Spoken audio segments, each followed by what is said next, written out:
Gambia's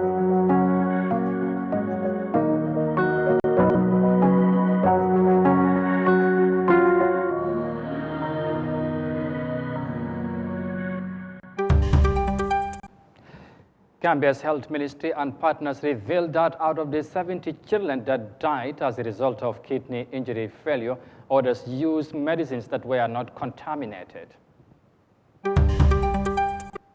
The Minister of Defense and CDS begin a nationwide tour of military installations across the country.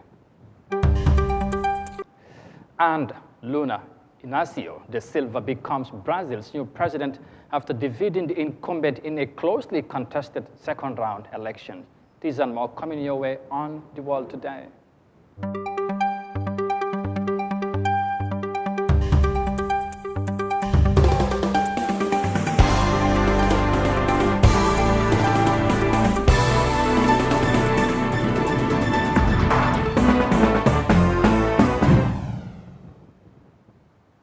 Hello, this is Eyeafrica TV, and you are watching the World Today News Bulletin coming to you live from our studios in Banjul. Many thanks for joining us. I am Amadou Kante, and now the news in detail. And we begin with health matters because a joint press conference organized by the Health Promotion Directorate of the Ministry of Health and the Medicine Control Agency and the WHO has revealed that out of the 70 children that died as a result of kidney failure, there were some that consumed medicines that were not contaminated and still died. It also revealed that 95% of the children that died were from the flooded areas or regions in the country, and half of them had bacteria in their stool. Mafuji Sise was at the press conference on Monday, and he now brings us the details.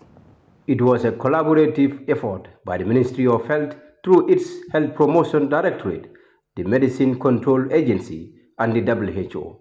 The purpose was to inform the reporters present that in fact the initial figure of 70 children dead from Aki being reported may not be correct after all, as some of the deaths were entirely not as a result of the Aki. Tijan Jallo is the regulatory officer at the Medicine Control Agency and a member of Aki Task Force.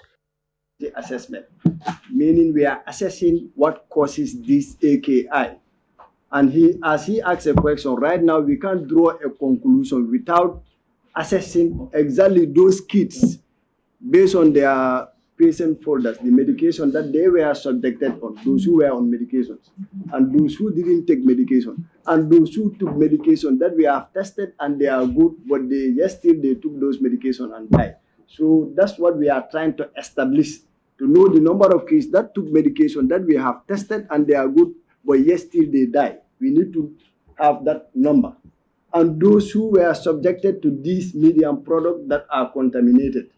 And also to know the kids that were not on any medication, but yet still they die with this kidney infection. As we stated, Gambia this year we experienced a very high rainfall. And over 90 to 95% of the kids that died are from these flooded areas. And based on the samples analyzed so far, all of them shows the presence of these microorganisms that can lead to AKI. So that's why we said we haven't concluded. We must establish all these facts because science is evidence-based. We can't just jump and base it on speculation. Lamin Sambu, Aki Communications focal person at the Health Ministry, said they are yet to find out what's the cause of the Aki that killed the 70 children. According to him, the causes of Aki are numerous as they can be found in stool, blockage in the urinary tract, medicines and contaminated waters. He said the signs and symptoms can be diarrhea and vomiting, adding that the worst could be swelling of legs, eyes, and other parts of the body. We are doing a lot of studies. One of them is a causality assessment. Causality assessment will be able to tell us what is the actual cause of this AKI. Right now, we are acting on hypotheses, but we have to test those hypotheses to actually come up with a conclusion to say that this is the actual cause. So we are calling on the general population to be patient with us until we are done with our studies. And I believe this will be done in the shortest possible time, probably a week or two. So we are also doing pharmacovigilance. This is actually coordinated by the MCA to ensure that any medicine that is taken by these kids or children at the hospital, especially those on admission, are recorded to know which brands can cause the AKI. So we are also doing case control studies. Case control studies, we have two groups. The groups that are already affected with the condition, and those that are not affected, we will observe them and come up with conclusions. Momodou Gassama of the WHO says the country is at crossroads and needs no blame game, but hands together for the betterment of the Gambia in combating the Aki that kills over 70 children in the country. We are all in this together. We are all, saddened. We all know what has happened, but there is not the time to expose each other's dirty linen. It's the time to work together. How can we control what we have at hand? Not pointing fingers. Usually, some of us are good at that, including myself. So it's not about blame gaming. It's not about, this person is wrong or whatever. It's about how do we come together to address the situation at hand. And I know with you, we can succeed. With you, we did something with COVID-19, and thank God, we now see the results. With you, we did a lot with measles. We did a lot with polio. We did a lot with so many other things. So that's why this one is not a surprise. Bringing you on board will really make a difference. According to official data, 82 children were initially affected, 12 recovered, and 70 died as a result of Aki. The deaths necessitated a blanket ban on all paracetamol syrup and all other medicines produced by the Maiden Pharmaceutical Company of India. The outbreak of Aki brought about a lack in trust and confidence in medicines and the health delivery system in itself. This latest press conference will far from allaying those fears, further complicate matters regarding solution already taken. Mafuji Africa News.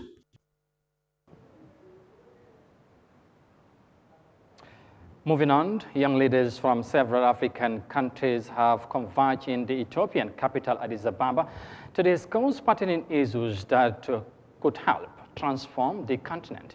The participants also, of course, have also the opportunity to share ideas and expertise on Pan-African leadership with the older generation, with a view to keeping the Pan-Africanism spirit alive.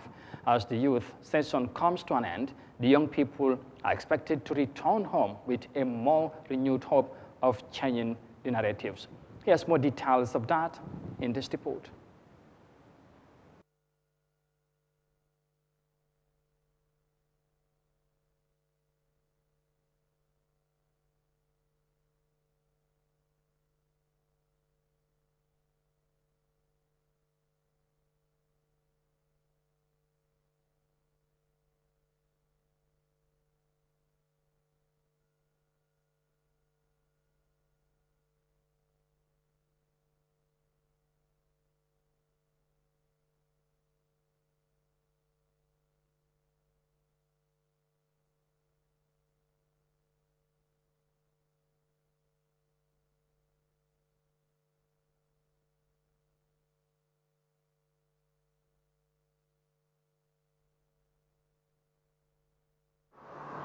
The African Productive Youth has been going on at the African Union headquarters in the capital of Addis Ababa. The three-day event brought together youth from 50 African countries to instill the spirit of Pan-Africanism among the continent. The objective is actually to bring all young people together so that, number one, we learn from one another, from each other, different successful stories and practices. The older generation at the summit say they strongly believe in the youngsters as custodians of Africa's future. They are determined to pass on the spirit of Pan-Africanism. In this summit, who will share with us their immense wealth of experience and wisdom in Pan-African leadership. Therefore, this occasion is designed to bridge our past experience with our future leaders and to keep Pan-Africanism high on our agenda. The youth at the summit are keen to make Africa a better, more united and borderless continent. For us to achieve African renaissance, for us to achieve a united and prosperous Africa, we need a vision, and that vision is called Pan-Africanism.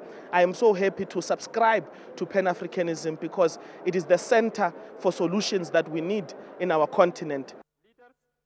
As the summit comes to a close on Monday, the young people hope to carry their renewed enthusiasm and determination back home so as to make the continent a better place for all Africans.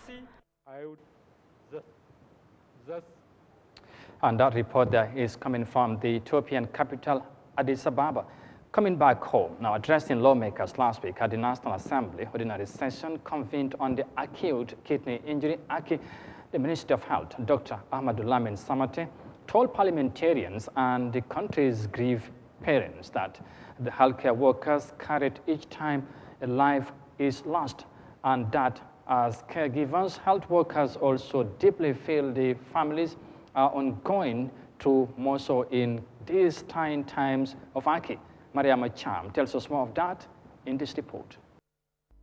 When it was first revealed that the cause of child deaths at Gambia's hospitals and clinics were as a result of Aki, most Gambians, especially parents, were stunned and angry at the same time. And as the figure began to rise further almost on a daily basis, many were quick to call for the resignation of the health minister for allowing such a thing to happen to the most vulnerable due to the negligence of a few individuals. Discussions by Gambians, both home and abroad, have for weeks been dominated by the devastating caused by Aki in the country, and among the people who came to be blamed the most for this failure has been the health minister himself. In the eyes of many Gambians, the health minister should have ensured that the contaminated health products did not come into the Gambia in the first place.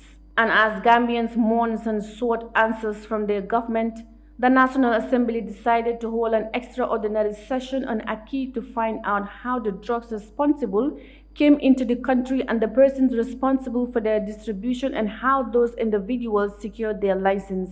So in Parliament, Minister Samadi spoke of how health workers feel the pain of losing someone despite all attempts to save them. But we want to tell you that we share your pain. We have been in it together from the beginning. As a colleague, as an honorable member said here, our work is to save lives with the help of the Almighty Allah, and we've been doing that to the best of our ability. When we lose lives as health workers, we quietly cry. Sometimes we hide behind and we cry as much as the families. And in this case, we all cried quietly with you each time you lost. Quality laboratories are an essential component of the healthcare delivery system, but in the Gambia, this is a major problem. Most lab tests are carried out abroad, an unsustainable practice that has been going on for years. Many Gambians urge the government to invest in laboratory and testing equipment to ensure that only safe medicines enter the country. Minister Samate said the government is working on closing these gaps, which he said is yielding results. In this vein, government has embarked upon health facility expansion, provision of more laboratories and other equipment, and massive capacity building exercises. This is yielding results. In 4 months, we lost this number of our children. 7 of them passed away in Senegal, where they went to seek for further treatment. A total of 82 AKI cases were diagnosed and 12 of them recovered. The health delivery system in the Gambia is comparatively doing well insofar as standards within the West African sub-region are concerned. But in the same vein, many also do admit that a lot more still ought to be done, not just by way of the purchase of modern laboratory equipment, but also attitudinal change by health personnel. It is also noticed that healthcare facilities do not exist where they are most needed, especially in rural and remote areas, and facilities that do exist are understaffed and under-resourced, which means that they are unable to provide high-quality, appropriate healthcare services. Reporting for Eyeafrica News, I am Mariama Cham. And from that report there by Yahya Jammeh. Now, in other news, more than 100 people were reported dead during a stampede that occurred Tuesday night at a town in Seoul during Halloween gatherings, while many others got injured. The deadly incident also involved foreign nationals from China, Iran, Uzbekistan, and Norway, with many of the victims in their 20s or less. As the investigation into the cause of the incident continues, eyewitnesses expressed dismay and shock over the tragedy. Here's more details of that in this report. South Korea's first big Halloween celebrations since the end of COVID restrictions was supposed to be a time of celebration. Instead, revelers were swept up in the deadliest ever stampede in Korean history, with survivors giving CPR to victims after emergency responders were quickly overwhelmed. Despite the fact every single emergency responder in Greater Seoul was dispatched to the scene. Among the foreign victims were nationals from China, Iran, Uzbekistan, and Norway. Those caught in the crush were mostly in their teens and 20s. Around 100,000 people are estimated to have gathered in a series of small alleys in the Itaewon Entertainment District. As the sun rose, many witnesses were still trying to process what they had seen and survived. Sadly, I saw so many the people lie on the street. What exactly triggered the crush is still under investigation, and no doubt many difficult questions will need answering in the days ahead as people mourn friends and family who passed away. Now begins the painful task of identifying those who were killed, many of whom are being kept at a local sports facility after the hospitals were quickly overwhelmed. This is Eyeafrica TV, and you are watching the World Today News Bulletin, coming to you live from our studios in Banjul and from that unfortunate report in Seoul, South Korea. We now take a break and come back shortly. Stay with us, we'll be right back.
Welcome back, and you are watching the World Today News Bulletin on Eyeafrica TV. And once again, many thanks for joining us. And let's now look at the rest of the stories.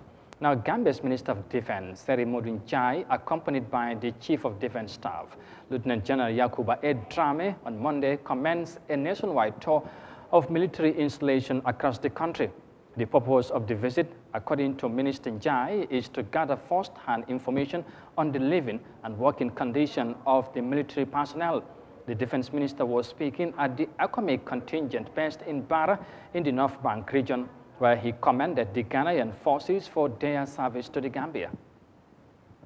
Myself and the Chief of Defense Staff, the Gambia Armed Forces, General Jammeh, the tour will avail us with the opportunity to have an interface with the troops and also to have first-hand information with regards to their living and working conditions across the country.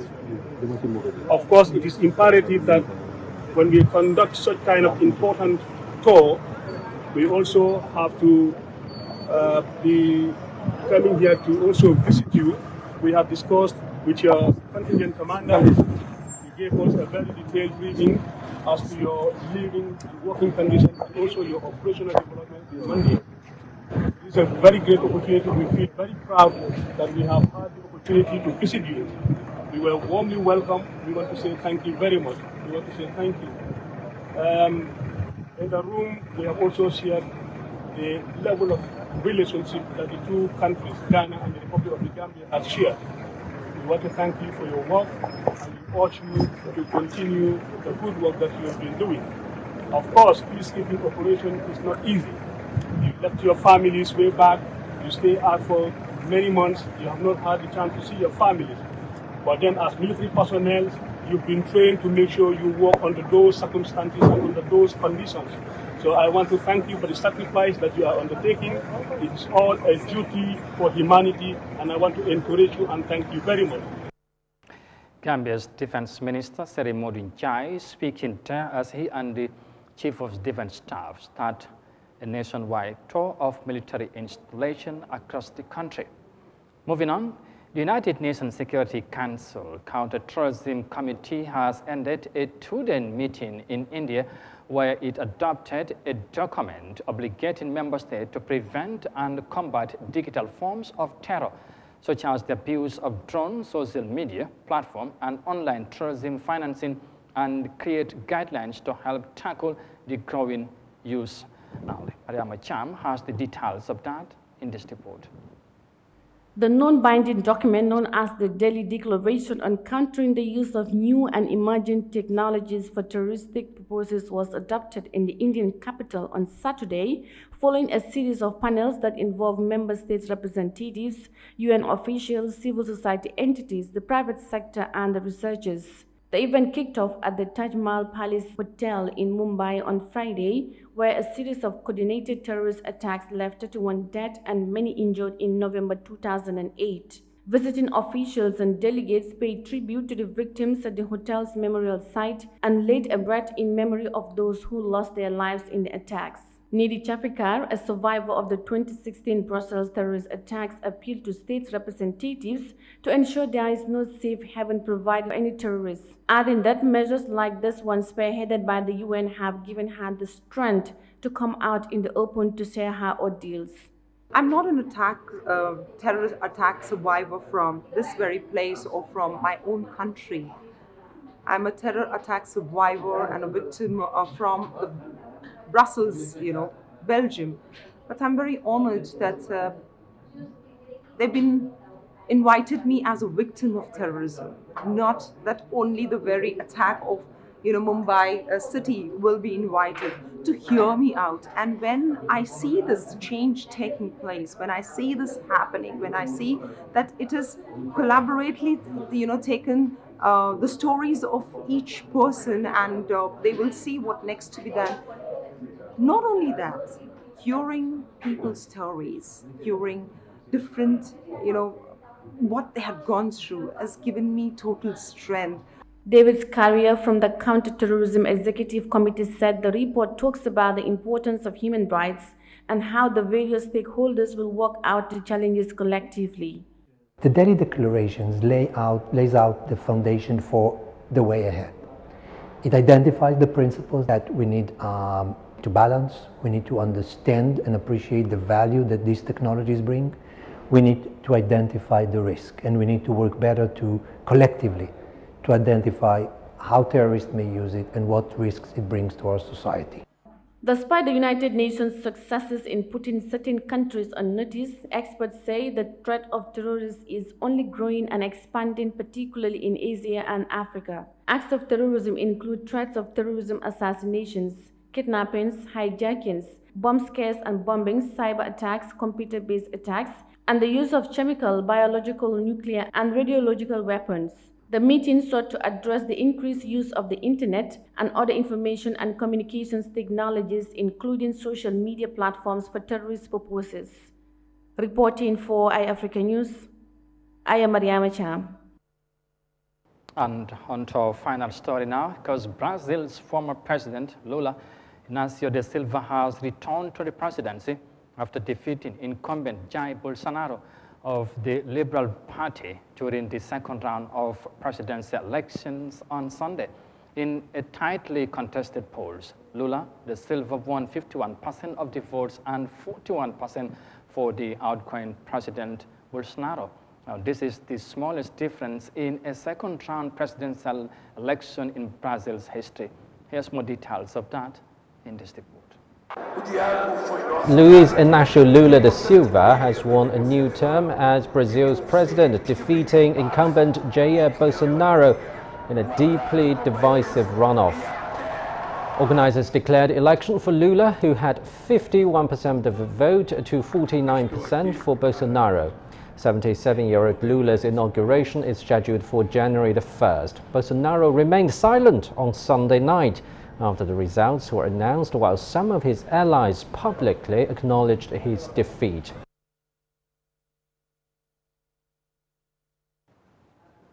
And that election report there from Brazil eventually brings us to the end of this news edition. But for more details on this and other stories, as always, as ever, you can visit on our website on Eyeafrica.tv. But for now, though, many thanks for the privilege of your company. Thanks for watching, and to have a pleasant evening. Bye for now.